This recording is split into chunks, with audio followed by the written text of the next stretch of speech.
নমস্কাৰ আন্তৰিক স্বাগতম জানাইছো ফেক্টৰীৰ অন এটা ভিডিঅ'লৈ টেট উত্তীৰ্ণ শিক্ষকসকলৰ বাবে গুৰুত্বপূৰ্ণ খবৰ ইয়াতে প্ৰকাশিত হৈছে আপোনালোক সকলোকে এই ভিডিঅ'টোৰ জৰিয়তে সম্পূৰ্ণকৈ জনাবলৈ যত্ন কৰিম আপোনালোকে ভিডিঅ'টো প্ৰথমৰ পৰা শেষলৈকে চাই থাকিব ইয়াতে আপোনালোকে দেখিবলৈ পাইছে পুনৰ ৰাজপথৰ আন্দোলনত নামিব টেট উত্তীৰ্ণ শিক্ষকসকল এই যে টেট উত্তীৰ্ণ শিক্ষকসকলৰ আন্দোলনৰ ভাবুকি দিছে এই আন্দোলনৰ ভাবুকিৰ ফলত আপোনালোকৰ যিসকলৰ নিযুক্তি প্ৰক্ৰিয়া চলি আছে টেট শিক্ষকসকলৰ নিযুক্তি প্ৰক্ৰিয়া চলি আছে তেওঁলোকৰ কিবা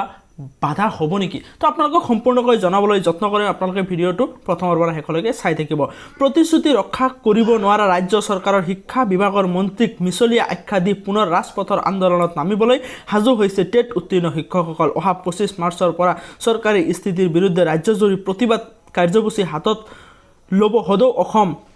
প্ৰাথমিক টেট উত্তীৰ্ণ শিক্ষক সমাজ অৰ্থাৎ প্ৰাথমিক টেট উত্তীৰ্ণ শিক্ষক সমাজে আন্দোলনৰ ভাবুকি দিছে অসম চৰকাৰক ইয়াতে আপোনালোকে স্পষ্টকৈ দেখিবলৈ পাইছে আজি শিক্ষক সংগঠনটোৱে সৰ্বশিক্ষা মিছন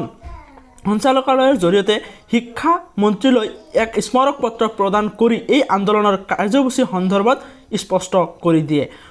সন্থাৰ সভাপতি তৈলক্য ডেকা সাধাৰণ সম্পাদক মিৰাজুল ৰছিদ আৰু দীপাংকৰ ঘোষে স্বাক্ষৰিত তথা শিক্ষামন্ত্ৰীলৈ প্ৰেৰণ কৰা স্মাৰক পত্ৰত উল্লেখ কৰা হয় যে ৰাজ্যত কৰ্মৰত প্ৰায় 40,000 ঠিকাভিত্তিক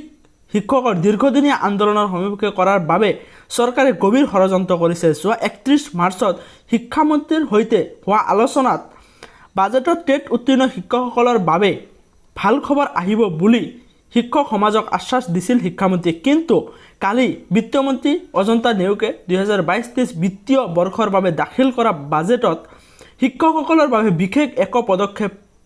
লোৱা পৰিলক্ষিত নহল অহা 22 মাৰ্চৰ ভিতৰত সৰ্বশিক্ষাৰ অন্তৰ্গত এই শিক্ষকসকলৰ পাবলগীয়া 5% মৰ্গীয়া বানচৰ